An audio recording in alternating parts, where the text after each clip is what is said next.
Test 4. You will hear a number of different recordings, and you will have to answer questions on what you hear.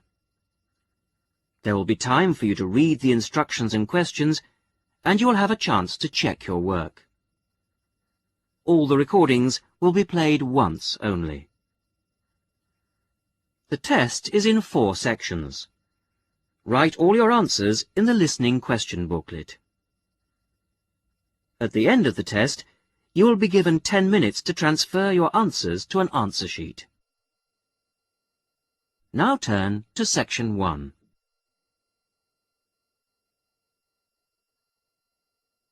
Section 1. You will hear a conversation between 2 friends who are planning to visit a friend of theirs who has just had a baby. First, you have some time to look at questions 1 to 5.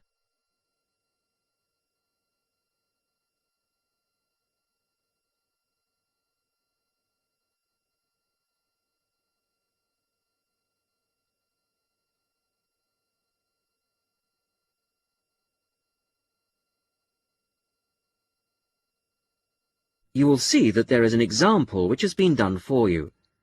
On this occasion only, the conversation relating to this will be played first.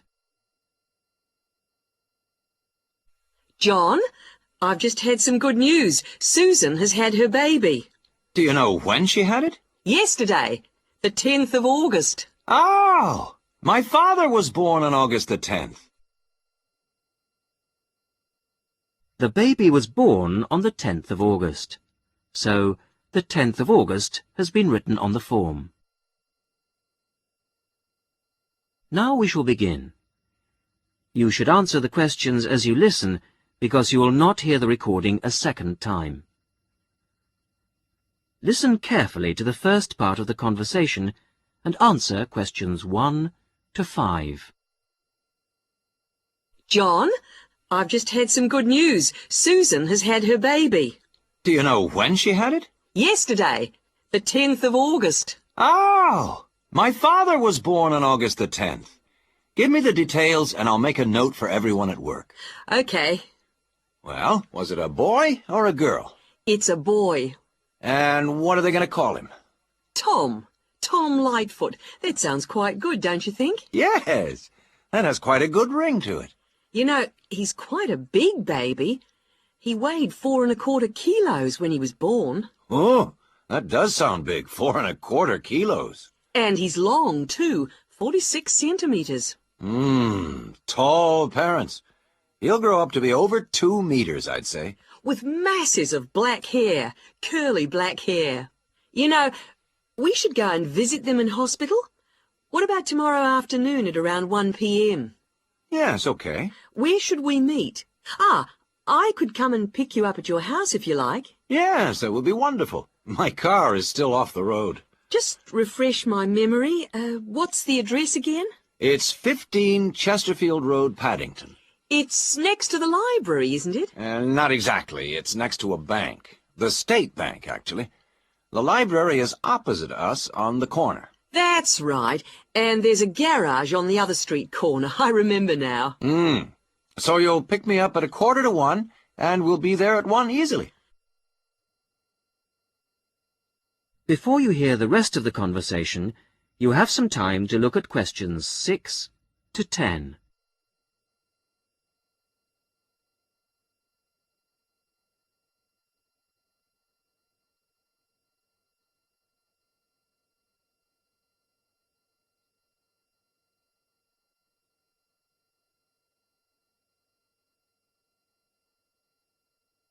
Now listen and answer questions 6 to 10. Now, what should we take? We must take them something. I always think flowers are good to take to someone in hospital, don't you? Well, not really. Everyone always brings flowers and they don't last. I think it's much better to take a pot plant so she can take it home with her. Yes, but then she has to remember to water it. And what about a big box of chocolates? Okay, chocolate sounds fine. We should get something for the baby, too. What do you think? Yes, you're right.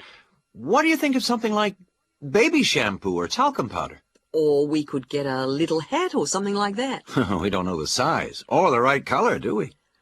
I think we should get something they wouldn't normally buy. What about a soft toy of some sort? Yes, a soft toy. What about a teddy bear? I could get one early tomorrow at the market, and I could probably get the chocolates there, too. Good. So you'll pick me up at 1:45 at my place, and I'll make sure that I've got the presents. You must remember how much you paid for the gifts, so I can pay you back for half. If they're going to be from both of us, I would like to go shares. Okay. I'd say the chocolates would be about $15 for something nice and not too small, and the toy would be around $35 or so, I think. Good, that'll be fine. About $25 each then. Good. I'll pick you up then on Sunday at 12:45. Okay. See you then. Bye. That is the end of section 1. You will now have half a minute to check your answers.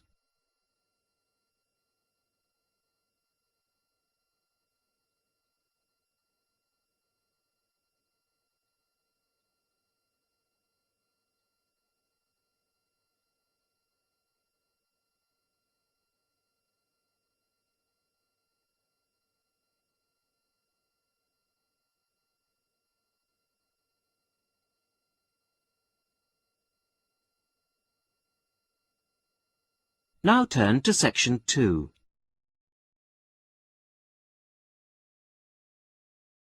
Section 2. You will hear a popular science radio program. Liz Shearer talks about some new devices for use in the home. First, you have some time to look at questions 11 to 16.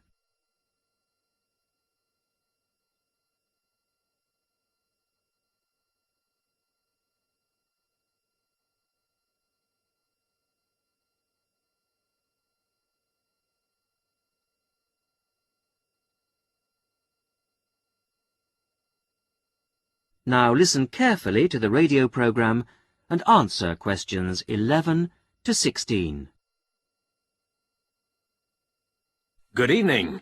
Tonight's show comes to you from the Good Home exhibition in Duke's Court, where we've been trying out some of the latest gadgets on show here and getting our resident expert, Liz Shearer, to tell us which ones are worth buying and which will die a death. Well, hello. Yes, John, I've been investigating 4 new household gadgets and sorting out the advantages and disadvantages and then really deciding what are must-buys, what are maybe-buys, and what are never-buys. Let's start with this vacuum flask for keeping drinks hot. Well, I felt this had quite a lot going for it. Most of all is the fact that it contains no glass and is therefore unbreakable to all intents and purposes. It's made of stainless steel, which is guaranteed for 20 years. Hope that's long enough. And it's true what the manufacturer claims, that it does maintain heat for 18 hours. So that's pretty good. On the downside, it really works out to be quite expensive, and much more surprisingly, it unfortunately leaves a strange taste, you know, when you've drunk from it. So, all in all, my recommendation would be it's got plenty of advantages, but it is rather expensive, so I'd say you should maybe buy it. Moving on to a natty little device, the whistle key holder. Basically, this is where you whistle, and the key holder gives off a high-pitched noise and flashes light, so you can find it. One advantage of this model is that it also has a small light. You press the button, and this means you can find keyholes easily. I also felt the small size was a real advantage. Now, on the weaker side, I did find the noise unpleasant, which I'm sure the designers could have done something about. And I found that it didn't work through metal, so it's mainly useful finding in coat pockets, cushions, etc. But taken as a whole, I thought it was a masterpiece of design and would highly recommend it. Now you have some time to look at questions 17 to 20.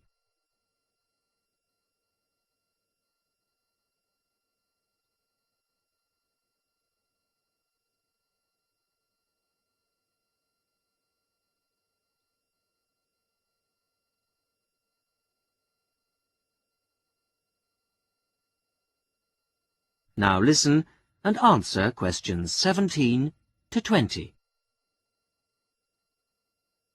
The third gizmo is called the Army flashlight because it was developed initially for military use. It works by squeezing the handle to generate the power. Its advantages are that it can be used for outside activities and also, and this is one of the surprising features, it does work underwater. My main objection to it, though, was although it did work in these conditions, this model gave off a weak light. So my recommendation, I'm afraid, would have to be to avoid this one. The decoy camera was last on my list. This is a fake video camera which you fix to your wall to scare off burglars. The advantage of this model is something which makes it look very realistic. It's flashing light. On the downside, it was quite difficult to fix to the wall. However, burglary is such a major problem these days that it is worth the effort. So, this gets my strong recommendation. OK, thanks for that, Liz. And now I'd like to... That is the end of section 2. You will now have half a minute to check your answers.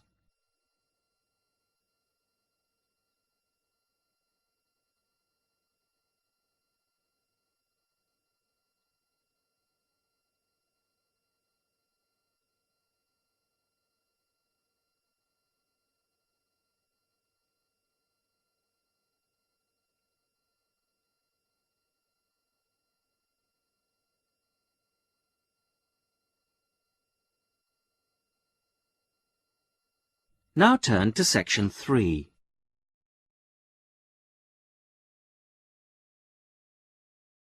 Section 3.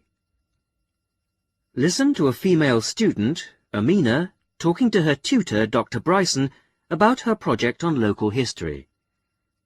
Amina has completed a first draft of the project. First, you have some time to look at questions 21 to 26.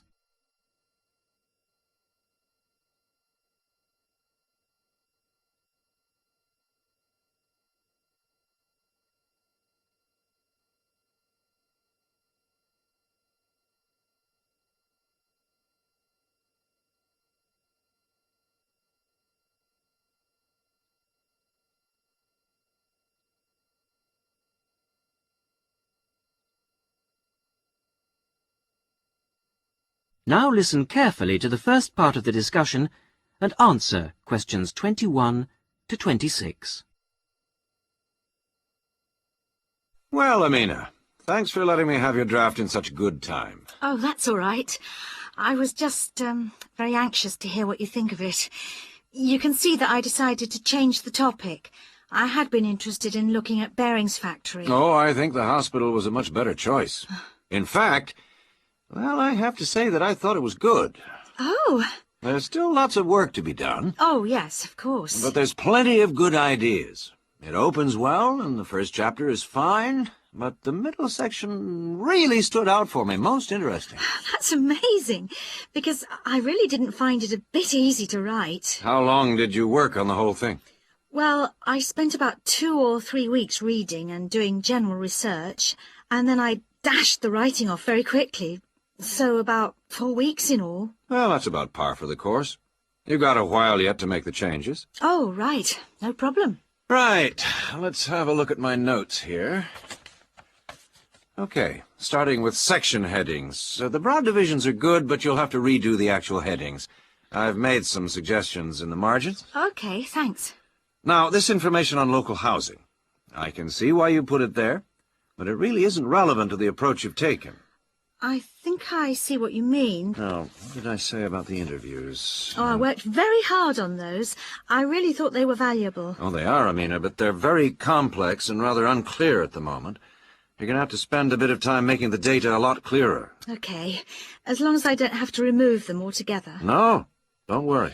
What about the chronology, the list of dates? I wasn't sure whether I should rewrite those. My advice on that is to take them out. I feel it makes the whole piece appear too simplistic. Okay, if it'll help. Now you have some time to look at questions 27 to 30.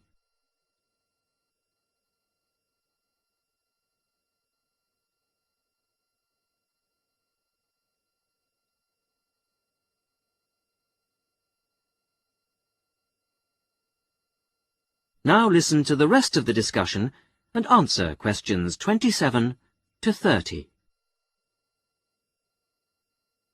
Now, there are a couple of other books I'd like you to look at. Have you got a pen? Right. Approaches to Local History by John Mervis. Right. And then I think you need to think about ways of representing interview data. Have a look at Sight and Sound by Kate Oakwell. Sight and sound. And you know I'm going away on holiday next week. Yes. So when you've made the changes, I suggest you show the work to your support tutor. Support tutor. Right. Then you do the proofreading. Proofreading. When by, do you think? I'd aim for the 29th of June. And after that, you should get it laser printed. But be careful, because the computer center closes on the 10th of July. And then I hand it in to... Oh, the faculty office, as usual. OK, that's fine. I think I'm all set now. Thanks very much for all your help. A pleasure. See you when I get back. Yep. Thanks, Dr. Bryson. Bye. Bye. That is the end of section 3. You will now have half a minute to check your answers.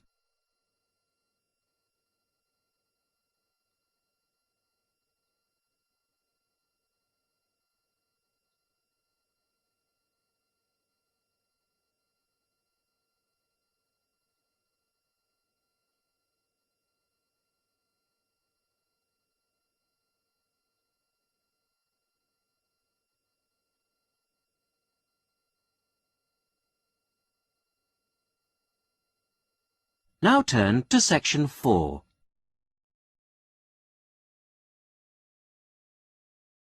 Section 4. You will hear a talk given by a university lecturer about the impact of environmental noise on a proposed building site. Before you hear the talk, you have some time to look at questions 31 to 35.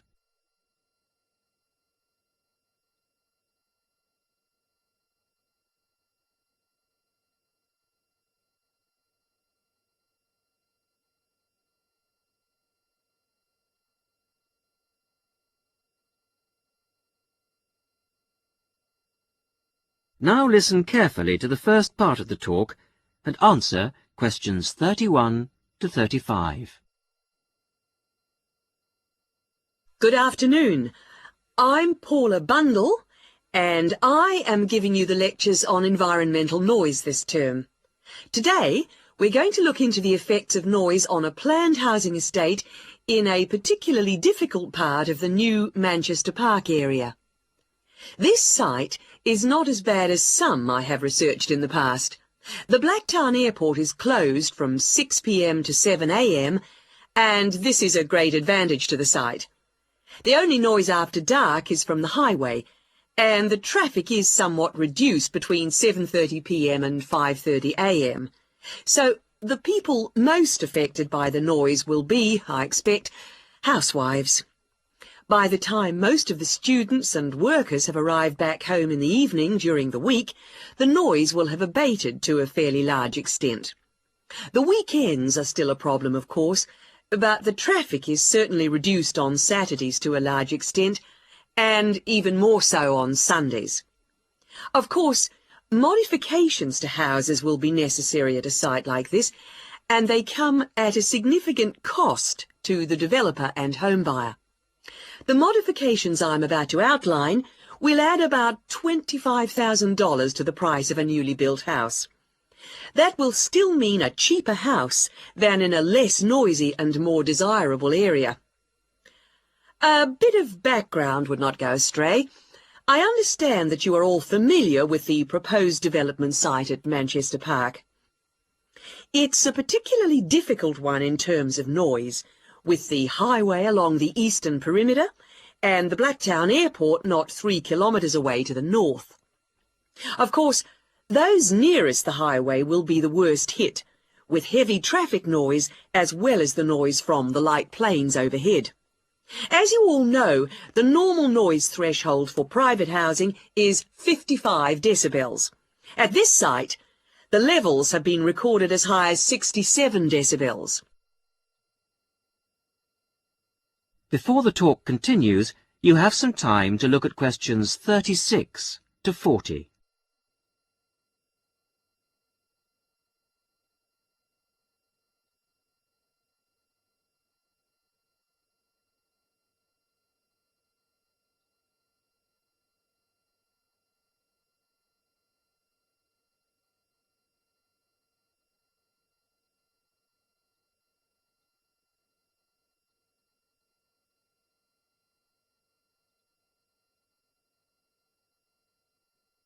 Now, as the talk continues, answer questions 36 to 40.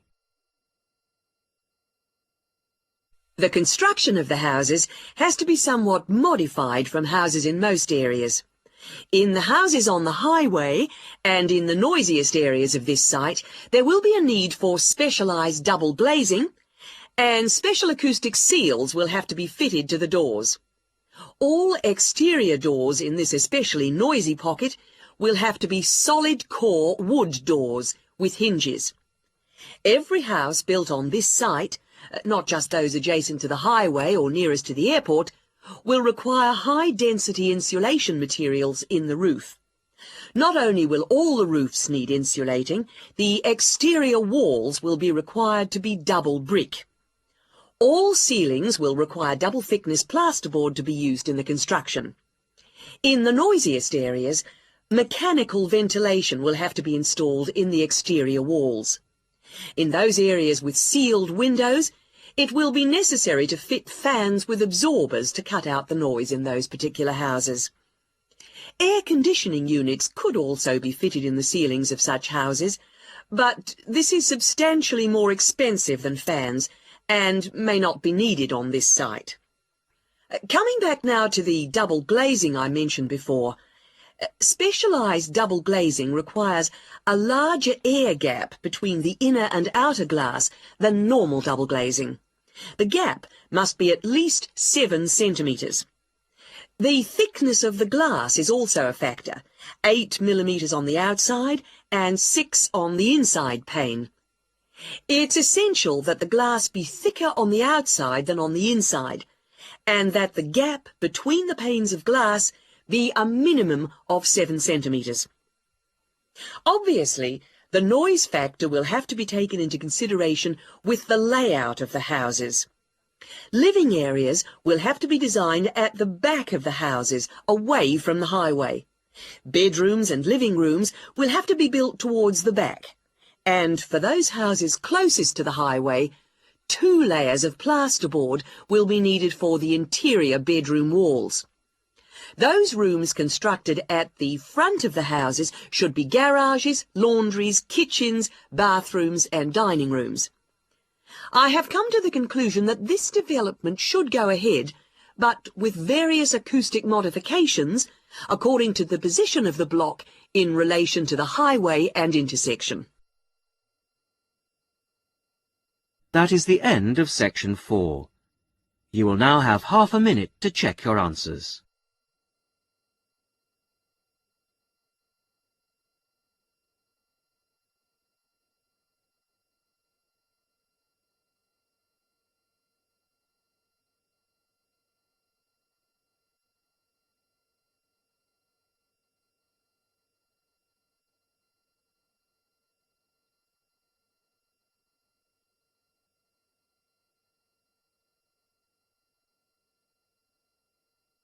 That is the end of the listening test.